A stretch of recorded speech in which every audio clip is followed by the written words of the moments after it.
So in the nervous system, myelination ensures the fast saltatory production along axon. Myelination results from the production of myelin by oligodendrocytes, which will enwrap some axonal segments, and these insulated segments will alternate with the nodes of Ranvier. The nodes of Ranvier are small unmyelinated axonal domains which are highly enriched in voltage-gated sodium channel and potassic channels, and this will allow the regeneration of action potentials and the fast saltatory conduction.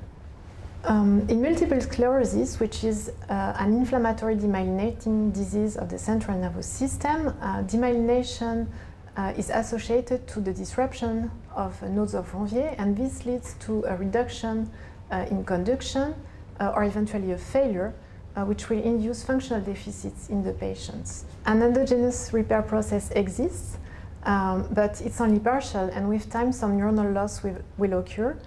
So it's really essential to better understand the mechanism underlying the repair process in MS in order to promote it and to favor neuroprotection.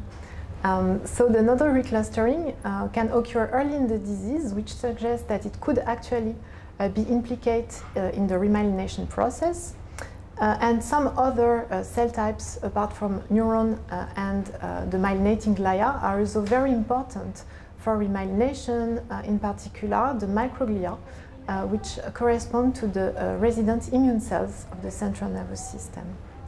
So in this study, we identified the nodes of Ranvier are direct and preferential sites of interaction between microglia and the neurons, both in mouse and human. We also observe this interaction in healthy tissue as well as in disease. What we showed is that this interaction is mediating by the neuronal activity itself, and in particular relies on a potassic efflux at the nodes.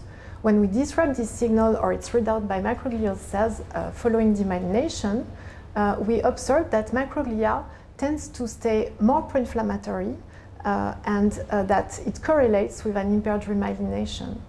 So first we identified that microglial cells could interact with nodes of Ranvier in human tissue, and then we developed a model in rodents to see how exactly this interaction could be modulated. Using light imaging, we could see that the interaction between microglial cells and nodes of Ranvier are stabilized in normal condition, but are impaired following pro-inflammatory conditions. This interaction is stabilized again in the beginning of repair in remyelination, and it's further reinforced during remyelination. So this is in particular interest for us in the context of multiple sclerosis, but it would be also very interesting to understand the impact of this interaction and the modulation of the contact itself in homeostatic condition as well as in other pathology. So furthermore, other glial cell types also contact the nodes of Ranvier, which appears to be a communication hub, and it would be very interesting to better understand the mechanism underlying this interaction as well as their impact both in healthy context as well as in disease.